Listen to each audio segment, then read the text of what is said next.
smell hit them first. When park rangers finally located the ancient cottonwood tree deep in Zion's backcountry, they knew immediately something was wrong. The air was thick with the scent of damp earth, corroded metal, and something else. Something that made even the most experienced rangers take a step back. The tree itself looked like it belonged in a nightmare. Its massive roots had grown into twisted, gnarled formations, wrapping around a hollow cavity at its base like skeletal fingers clutching a secret. Inside that hollow, they found what remained of 68-year-old Martha Kane and her 22-year-old grandson, Eli, two people who had vanished without a trace a full decade earlier. At first, investigators assumed they'd stumbled into the tree seeking shelter and somehow became trapped. A tragic accident. Nature claiming two more victims in the unforgiving wilderness of Utah's high desert canyons. But within hours of examining the scene, that theory collapsed. Because the forensic evidence told a story that had nothing to do with getting lost or seeking shelter from a storm. This wasn't about nature at all. It was about family, money, and a betrayal so devastating that it ended with two people buried beneath a tree that meant everything to them. And the person who put them there? He'd been with them the entire time, smiling for the camera, carrying their gear, pretending to be their protector. Let me take you back to June 2007. Martha Kane was 68 years old, but you'd never know it from the way she moved through the wilderness. A retired botanist who'd spent 40 years studying plant life in the American Southwest, Martha was the kind of woman who could identify a rare fern from 30 feet away and tell you its Latin name, its growing season, and exactly what soil conditions it needed to thrive. She wasn't just knowledgeable, she was passionate. Her whole life had been about understanding the natural world, preserving it, documenting it. Her home office was filled with journals, pressed flowers, sketches of root systems, and photographs of every significant hike she'd ever taken. And her favorite hiking partner? Her grandson, Eli. Eli was 22, fresh out of college with a degree in environmental science. He'd grown up listening to Martha's stories about the forests and deserts of the West. While other kids were playing video games, Eli was learning to identify animal tracks and memorizing the names of native plants. Martha had essentially raised him to see the world through her eyes, to respect nature, to study it, to protect it. They weren't just grandmother and grandson. They were intellectual companions, best friends who shared an obsession with the outdoors. That June, Eli was preparing to move to Costa Rica for a graduate program studying tropical ecosystems. It was his dream opportunity, but it meant he'd be gone for at least 2 years. So Martha proposed one final adventure together, a 2-day hiking trip through Zion National Park, specifically the remote Kalob Canyon area. They'd done easier hikes before, but this would be their most ambitious. The Kalob Canyon trail system winds through some of the most spectacular and isolated terrain in the park. Towering red sandstone cliffs, hidden slot canyons, and ancient trees that have stood for hundreds of years. Martha was thrilled. She'd been studying a particular species of canyon maple that grew in that region, and she wanted to document it one last time before Eli left. On June 8, 2007, they checked into the Zion Lodge. The front desk clerk later remembered them clearly. Martha with her silver hair pulled back in a practical bun, wearing her signature khaki vest covered in pockets. Eli in a faded university t-shirt, already sunburned across his nose, grinning as he helped his grandmother organize her botanical equipment. They took a photo in the parking lot before heading out. In it, both of them are smiling, their backpacks loaded with gear, water bottles clipped to the straps. Martha is holding her walking stick, a beautiful piece of carved silver-tipped wood that her late husband had given her 30 years earlier. Eli has his arm around her shoulders. They texted the photo to Martha's daughter, Eli's aunt, with a simple message: off to find the biggest tree in Utah. That was 11:47 a.m. It was the last communication anyone ever received from them. When Martha and Eli didn't return by their scheduled checkout date, the lodge staff wasn't immediately concerned. Experienced hikers sometimes extended their trips, and Martha had mentioned she might stay an extra night if they found particularly interesting specimens. But by June 11th, 3 days past their return date, Martha's daughter, Linda, was frantic. She called the park rangers, who immediately launched a search operation. What followed was one of the most extensive search efforts Zion had seen in years. Search and rescue teams combed the Kalab Canyon area for 9 straight days. They used helicopters, thermal imaging, search dogs, and dozens of volunteers. They checked every trail, every backcountry campsite, every water source. They found absolutely nothing. No tent, no abandoned gear, no trace of a campfire. The search dogs couldn't pick up a scent trail. It was as if Martha and Eli had simply evaporated into the desert air. Their rental car was still in the parking lot, untouched. Their lodge room looked exactly as they'd left it. Toiletries on the bathroom counter, charging cables plugged into the wall. A paperback novel Martha had been reading left open on the nightstand. The investigation hit dead end after dead end. Rangers reviewed trail logs and talked to every hiker who'd been in the area that week. Nobody remembered seeing an elderly woman and a young man matching their description. There was only one clue, and it was maddeningly vague. Eli's phone had been set to automatically back up photos to the cloud. The last image uploaded was timestamped June 8th at 3:42 p.m., about 4 hours after they'd set out from the trailhead. The photo showed an enormous cottonwood tree with sprawling, twisted roots that formed a dark hollow at its base. The tree was massive, easily several hundred years old, with a trunk thick enough that 3 people couldn't wrap their arms around it. But here's what made the photo disturbing. Eli had added a caption. "Grandma says it's beautiful. I think it's watching us." The tree looked ancient and somehow sinister in the photo. Its hollow opening resembled a gaping mouth. The exposed roots looked like reaching fingers. Rangers tried to identify the location based on the photo, but Zion has thousands of old trees. The image could have been taken anywhere in a 50-square-mile area. Without GPS data, Eli's phone had been in airplane mode to save battery. There was no way to pinpoint it.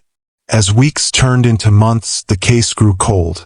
The official theory was that Martha and Eli had somehow gotten lost, possibly injured, and succumbed to dehydration or exposure in a remote area that searchers simply hadn't reached. Martha's family held a memorial service in August 2007. There were no bodies to bury, so they planted a tree in Martha's hometown of Flagstaff, Arizona, in her memory.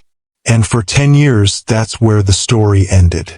2 people swallowed by the wilderness. Another unsolved disappearance in America's vast national parks. Until the spring of 2017, when everything changed. April 2017. A group of 4 rock climbers, experienced backcountry adventurers, were exploring a restricted ravine area in the southern section of Kalab Canyon. They weren't supposed to be there. The ravine had been closed to the public for years due to rockfall danger. But climbers being climbers, they'd hiked in anyway, looking for untouched routes. That's when they found it. A massive cottonwood tree, partially uprooted by what looked like an old landslide or flash flood. The tree was dead now, its trunk split and weathered, its branches bare. But what caught their attention was something tangled in the exposed root system. A strap. Faded green fabric. Definitely man-made. One of the climbers, a woman named Rebecca Torres, climbed down to get a closer look.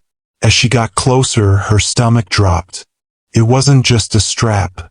It was a backpack, rotted and covered in soil, but unmistakably a hiking pack, partially consumed by the tree's root system as it had continued to grow over the years. Rebecca immediately called for her group to stop. They contacted park rangers via satellite phone. When the rangers arrived and began carefully excavating around the tree, what they found made them call in the FBI. Buried beneath the tree's root system, inside the hollow cavity that had once been visible in Eli's photo, were two human skeletons. The remains were remarkably preserved by the dry desert climate and protected by the tree itself. Personal effects were still identifiable. Martha's silver walking stick, now corroded but unmistakable. Two sleeping bags, compressed and mildewed. A rusted camp stove. A water filtration system. And both bodies. The forensic team worked for 3 days to carefully remove everything from the site. When they transported the remains back to the medical examiner's office in Salt Lake City, the truth finally began to emerge. Martha's skull showed evidence of severe blunt force trauma. A massive fracture on the left side of her head, consistent with being struck by a heavy object with tremendous force. Eli's skeleton told an even more disturbing story. His ribcage showed damage consistent with a gunshot wound.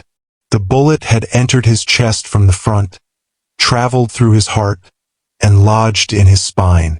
The medical examiner estimated that Martha had died first, and Eli had died several weeks later.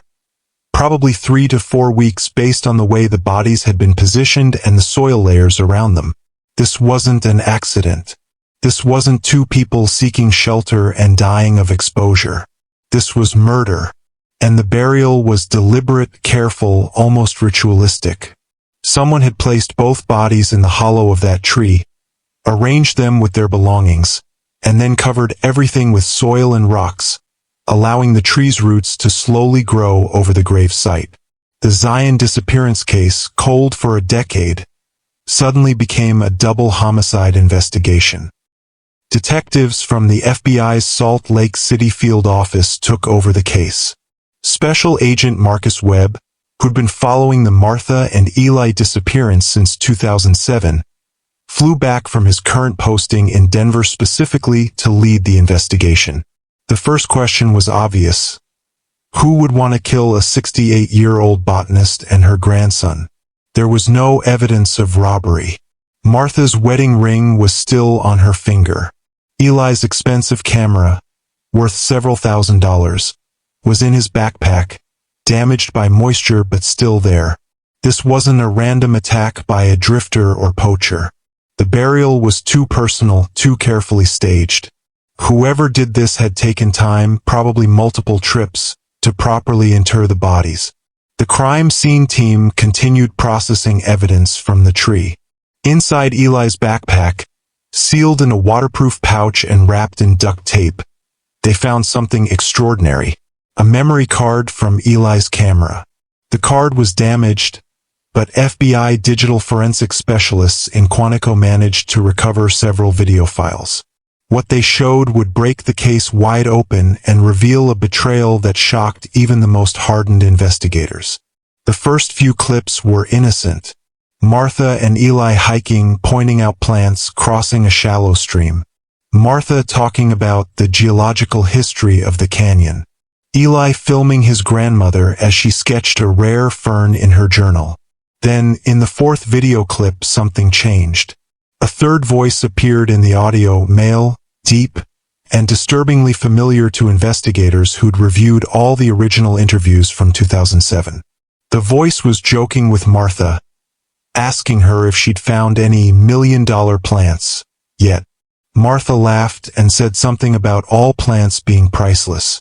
Investigators enhanced the audio and ran voice analysis.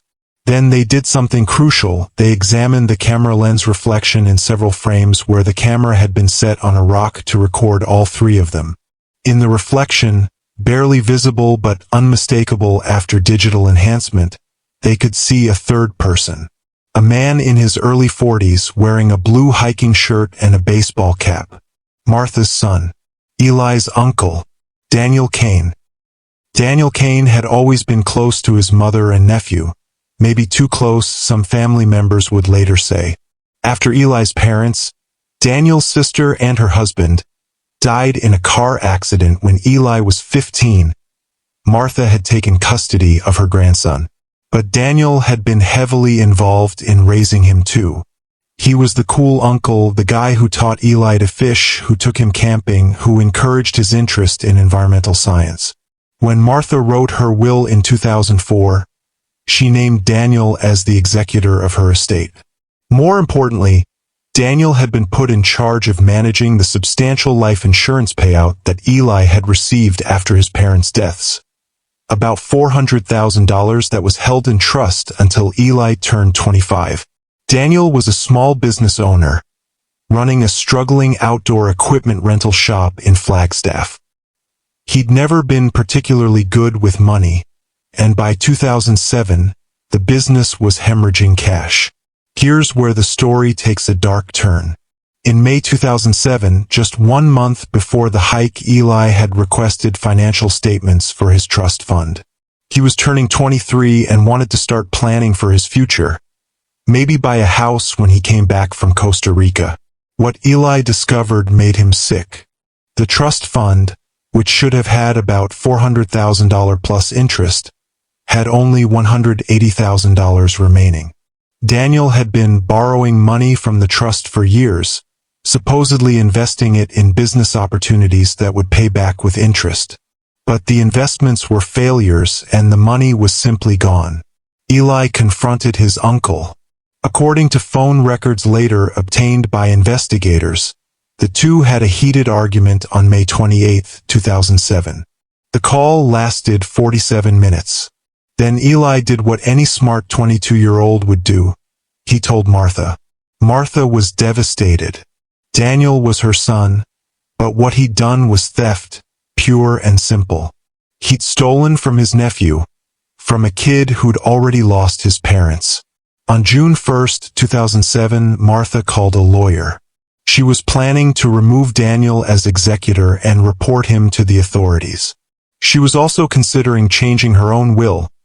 Martha's estate was worth about $800,000, mostly from her late husband's life insurance and pension, and she'd originally planned to split it equally between Daniel and Linda, with a provision for Eli.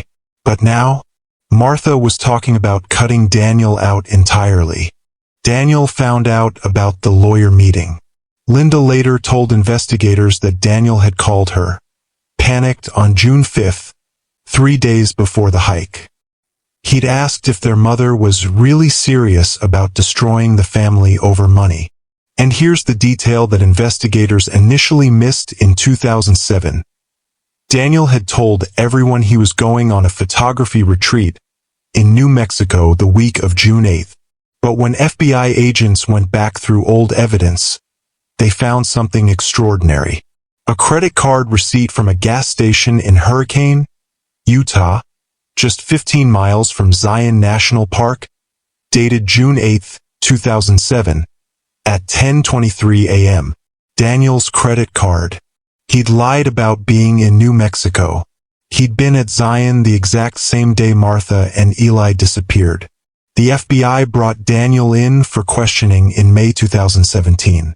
He was now 52 years old, heavier, grayer, but still living in Flagstaff, still running his failing outdoor equipment business.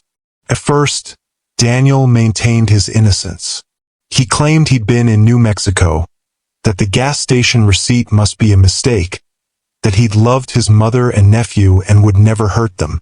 Then Agent Webb played the video files from Eli's camera. The first few were the hiking clips with Daniel's voice clearly audible. Daniel went pale but insisted he just decided to surprise them by showing up for part of the hike and had kept it secret because he wanted to apologize to his mother in person for the trust fund situation. Then Webb played the final video, the video that changed everything. It was recorded on June 8, 2007, at 4:27 p.m., about 6 hours into the hike. The timestamp was clearly visible. The camera was propped on something, probably a rock, filming toward the massive tree. You could see Martha sitting near the tree's hollow, writing in her journal. Eli was off-screen, his voice calling out about finding a water source nearby. Then Daniel appeared in the frame. He was carrying Martha's silver walking stick, examining it, turning it over in his hands. Martha looked up and said something that made investigators' blood run cold when they first heard it. "Danny, you need to give it back. All of it. We can work with the lawyers, find a payment plan, but I can't let you steal from Eli anymore." Daniel's response was barely audible. "You're going to destroy me, Mom. The business, everything. I'll go to prison." Martha stood up, walking toward him. "You should have thought about that before you stole from your nephew. From a child who lost his parents." What happened next took less than 3 seconds. Daniel swung the walking stick like a baseball bat. The sound of it hitting Martha's skull was sickeningly loud in the camera's microphone. Martha dropped instantly, her body crumpling near the base of the tree. Eli's scream came from off-camera. "Grandma! Grandma!" The camera shook as someone, probably Eli, ran toward it. There was a blur of motion, confused shouting. Then a deafening crack. A gunshot. The camera fell over, showing only dirt and sky, but the audio continued. Eli's voice, desperate, terrified. "Uncle Danny, please." Another gunshot. Then silence. The video ended. But there was more. The forensics team recovered 2 more video clips, recorded weeks later. These were shorter, shakier, clearly filmed by someone in extreme distress. The first showed Daniel alone, digging near the tree with a camp shovel. He was sweating, crying, talking to himself. "I'm sorry, Mom. I'm so sorry. You loved this place. You always said you wanted to be buried near the trees." The second video, dated June 30th, 2007, 3 weeks after the murders, showed Daniel arranging rocks over the burial site. His hands were bleeding. He looked like he hadn't slept in days. In this clip, he spoke directly to the camera, as if he'd forgotten it was recording. Eli kept running. Couldn't let him tell. He would have ruined everything. But they're together now. She's where she wanted to be. Then he spotted the camera, realized it was on, and the video ended abruptly. Armed with the video evidence, the FBI arrested Daniel Cain on May 24, 2017. He confessed within hours. But the confession revealed layers to this tragedy that made it even more heartbreaking. Daniel claimed that he hadn't planned to kill anyone. He'd driven to Zion to intercept Martha and Eli, to beg his mother one more time to reconsider going to the authorities. He'd brought his handgun, a 9mm pistol he owned legally, because he'd been planning to go shooting in the desert afterward. When he found them on the trail, Martha initially seemed willing to talk. But as the conversation continued, she remained firm. Daniel had to return the money and face the consequences of his actions. Daniel said he snapped. He didn't remember grabbing the walking stick. He didn't remember swinging it. But he did remember what happened after. Eli had been exploring about 50 yards away, looking at plant specimens near a creek. When he heard his grandmother scream, he came running back. He saw Martha on the ground, her head bleeding. He saw Daniel standing over her with the walking stick. According to Daniel's confession, Eli attacked him. Despite being smaller, Eli fought like a demon, screaming for help, trying to get to his grandmother. Daniel pulled the gun and shot him. But here's the detail that still haunts investigators. Eli didn't die immediately. The bullet had collapsed his lung and he was bleeding badly, but he was conscious. Daniel panicked and ran, leaving both of them there. For 3 weeks, Daniel said he couldn't sleep, couldn't function. He kept thinking about his mother's body lying under that tree, about Eli wounded and dying. So Daniel went back. He returned to Zion multiple times over those weeks, hiking in under cover of darkness. He brought supplies, a shovel, plastic sheeting, food and water in case Eli had somehow survived. But when he returned to the tree, he found Eli's body 10 feet from where he'd left him. Eli had dragged himself across the ground, trying to reach his grandmother, before dying of his injuries. Daniel said that image, Eli's body stretched out toward Martha, his hand reaching for hers, broke something in him. That's when he decided to bury them together under the tree. He spent hours digging into the hollow at the tree's base, creating a cavity large enough for both bodies. He placed Martha first, then Eli beside her, arranged so it looked like they were sleeping. He included their backpacks, their gear, Martha's journal. And then he covered them with soil and rocks, said a prayer, and walked away. Daniel Cain's trial began in January 2018 and lasted 7 weeks. The prosecution presented overwhelming evidence. The video footage, the forensic reports, Daniel's own confession, and the financial records showing his theft from Eli's trust fund. But Daniel's defense attorney, a skilled lawyer named Patricia Voss, had a devastating surprise for the prosecution. During discovery, Voss had subpoenaed all of Martha's financial records and personal documents. Hidden in Martha's home office, in a locked filing cabinet that Linda had never opened, they found a letter dated May 15, 2007. The letter was in Martha's handwriting, addressed to her lawyer. In it, Martha confessed that she had helped Daniel falsify some of the trust fund documents years earlier. When Daniel first started borrowing money in 2003, Martha had known about it and signed paperwork indicating the withdrawals were legitimate investment transfers. Her reasoning? Daniel's business was failing, and Martha didn't want to see her son lose everything. She convinced herself that Daniel would pay the money back before Eli turned 25 and needed access to the full trust. But as years passed and the money disappeared, Martha realized she'd made a terrible mistake. She'd enabled her son's theft. She'd betrayed her grandson. The letter ended with Martha writing, "I should have protected Eli from the beginning. Instead, I protected Danny. I was wrong. If Eli ever finds out what I've done, I don't know how I'll face him." Defense attorney Voss used this letter to argue that Daniel had killed his mother in a rage when Martha finally admitted her own role in the missing money. It was a crime of passion, not premeditated murder. The prosecution countered that regardless of Martha's complicity, Daniel had still made the choice to kill her, and then had hunted down and murdered an innocent 22-year-old to cover up his crime. The jury deliberated for 11 hours. They found Daniel Cain guilty on 2 counts of first-degree murder. In September 2018, he was sentenced to 2 consecutive life terms without the possibility of parole. After the trial, the National Park Service closed off access to the area where the tree stood. The location was never publicly disclosed to prevent it from becoming a macabre tourist destination. But hikers who know the backcountry of Zion still talk about it. They call it the Cain Tree or the Whispering Tree. Some rangers who've been stationed near Kolob Canyon claim they've heard strange sounds near where the tree used to stand, before it was finally removed in 2019 at Linda's request. Sounds like voices carried on the wind. Whispers.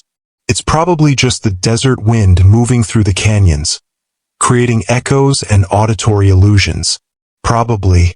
Linda and her family held a proper burial for Martha and Eli in 2018, after the trial concluded. They were cremated and their ashes scattered together in Martha's favorite meadow in Flagstaff, far from the canyon where they died. The Park Service also installed a small, unmarked memorial stone along the Kolob Canyon Trail, with a simple inscription, "In memory of those who found peace in the wild places." Martha's journals and botanical work were donated to the University of Arizona, where they're now part of the permanent collection. Students studying Southwest ecology still reference her decades of field observations. Eli's Scholarship Fund was established at his alma mater, supporting students pursuing environmental science degrees. It's funded by what remained of his trust fund and donations from people who were moved by his story. As for Daniel Cain, he's currently incarcerated at Utah State Prison. He's appealed his conviction twice. Both appeals were denied. In a 2022 interview with a true crime podcast, Daniel was asked if he thought about his mother and nephew. His response was chilling. "Every single day, I dream about that tree. I see them there together, and I know that's where they wanted to be. Mom always said that when she died, she wanted to return to the earth, to feed the trees and plants she'd spent her life studying. I gave her that. I gave them both that." When asked if he felt remorse, Daniel paused for a long moment before answering, "I feel remorse for the situation, but I don't regret putting them under that tree. That part was right. That part was love." The Kane family murders remain one of the most disturbing cases in national park history, not because of how the victims died, but because of who killed them. Martha and Eli weren't murdered by a stranger in the woods. They weren't victims of a serial killer or random violence. They were killed by someone who loved them, someone who shared meals with them, hiked with them, took family photos with them, someone who, when faced with losing everything, decided that his own survival mattered more than their lives. And that tree, that ancient, twisted cottonwood that Martha had probably admired on previous hikes, that she'd once called beautiful, that Eli had photographed with an uneasy caption, that tree became their tomb. For 10 years it held their secret, roots growing around bone, soil settling over sleeping bags, seasons changing while two people remained frozen in their final moment together. Sometimes evil doesn't lurk in the dark corners of the forest, waiting to pounce on unsuspecting hikers. Sometimes it walks beside you, carries your backpack, calls you mom, calls you nephew, and smiles for the camera. And sometimes the most dangerous place in the wilderness isn't a cliff edge or a flash flood canyon. It's the space between a person who has everything to lose and the family members who discover the truth. Martha and Eli Kane went looking for rare plants and beautiful trees in Zion National Park in the summer of 2007. What they found was a truth about family, trust, and money that cost them everything. And that tree didn't just hide their bodies, kept their story, until the roots could no longer hold the secret, and the earth finally gave them back.